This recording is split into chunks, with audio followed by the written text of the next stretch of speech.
মাদক থেকে এই সমাজকে মুক্তি দেওয়ার জন্য, দেশকে মুক্তি দেওয়ার জন্য আপনারা মুসলমানদের জন্য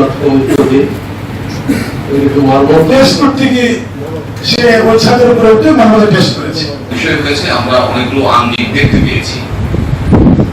পরবর্তী রূপরেখাকে সফল করে তুলতে পারে। অবৈধ রাষ্ট্রীয় পর্যায়ে সকল ক্ষেত্রে মাদকের যে অবৈধ ব্যবহার দেশের আইন কিভাবে সহায়তা করতে পারে এবং ভবিষ্যতে এই আশা করি আজকের আলোচনা থেকে আমাদের ভবিষ্যৎ প্রজন্ম যারা আছে তারা উপকৃত। খুবই সংক্ষিপ্ত আকারে বক্তব্য রাখবেন। আমি কথা বলব না, বিশেষ করে আমাদের মাননীয় এমপি মহোদয় পড়াশোনা করি বিশ্ববিদ্যালয়ের বিভিন্ন গ্রুপগুলোতে একটা বিষয় বিদ্যালয় পর্যায়ে বা মেডিকেল কলেজ বা উচ্চ শিক্ষামূলক যে প্রতিষ্ঠানগুলোতে মাদক দ্রব্যের ব্যবহার আরো বেড়ে যাচ্ছে। সুতরাং আমি আমাদের প্রতিনিয়ত 12 জন পেশেন্ট বর্তমান ছিল, এখন 4 জন আছে, তারা একটু